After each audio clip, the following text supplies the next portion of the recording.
Ma tra le notizie che più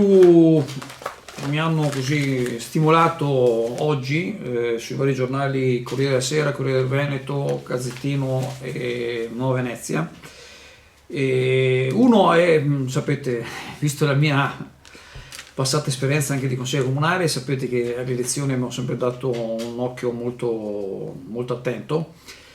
e adesso insomma comincia ad esserci fervore per quanto riguarda le elezioni regionali, anche le europee che sono molto più vicine, ma anche le regionali che non sono distantissime perché appunto saranno nel 2025. Quindi quello che mi ha stimolato è questo breve trafiletto sul senatore Andrea Crisanti del Partito Democratico che dice: le sfide non mi spaventano. Lo scorso mese di agosto il senatore del PD Andrea Crisanti, scienziato di fama internazionale, prestato alla politica, ha detto di non essere spaventato dalle idee di una candidatura alle regionali contro il centro-destra. Allora, giustamente ogni schieramento, ogni partito è giusto che faccia le sue scelte, che sono sempre da rispettare, ci mancherebbe altro. Francamente mi viene un po' da ironizzare, perché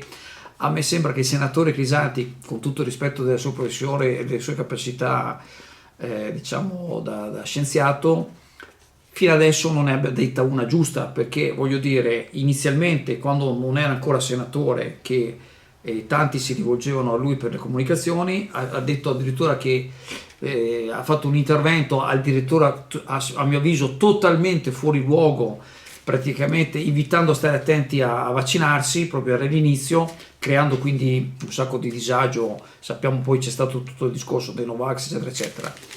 L'ultima volta che l'abbiamo intervistato qui a Chioggia, il grande piano sulla sanità regionale che criticano, per carità avranno anche ragione a criticare, il bilancio regionale assorbe l'85% della sanità e assorbe l'85% del bilancio regionale. La proposta di Crisanti è una proposta di legge di togliere alla politica il diritto, io direi anche dovere, di nominare i manager delle ASL. Secondo lui, facendo dei bandi, le cose si migliorerebbero.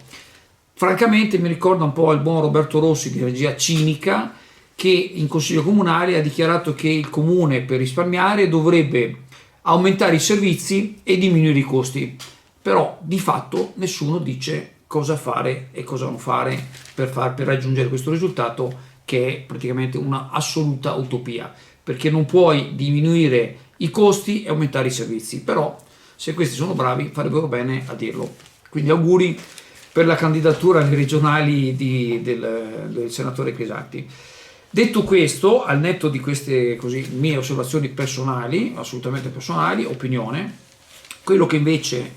invito ancora una volta a tenere bene a mente è dell'importanza di avere per Chioggia dei propri consiglieri regionali. Noi abbiamo avuto la fortuna di avere 3 rappresentanti e, contrariamente a quelli dell'antipolitica che pensano che non servono a niente, in realtà servono molto, ed è auspicabile che al prossime tornata elettorale, che sarà nel 2025, abbiamo in pista più di un candidato locale. Io penso che Chioggia, per la sua conformazione, nota bene, visto che sono ormai basta incontrare su tutto, Romea e varie, direi che la nostra posizione, diciamo tra virgolette isolata, come isola, se da una parte ci crea degli svantaggi, perché indubbiamente abbiamo dei svantaggi di comunicazione, dall'altra abbiamo dei vantaggi. Quindi uno di questi vantaggi è quello che abbiamo una città molto importante. Ricordo che Chioggia è il 6º comune di importanza come numero di popolazione del Veneto,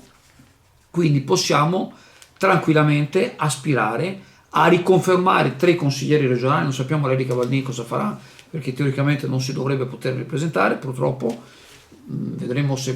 cosa farà, cosa non farà, e comunque sicuramente anche Fratelli d'Italia proporranno qualcuno, e quindi continuo a insistere. Ecco, a margine di questo ricordo sempre che fra 8 mesi ci sono le elezioni europee,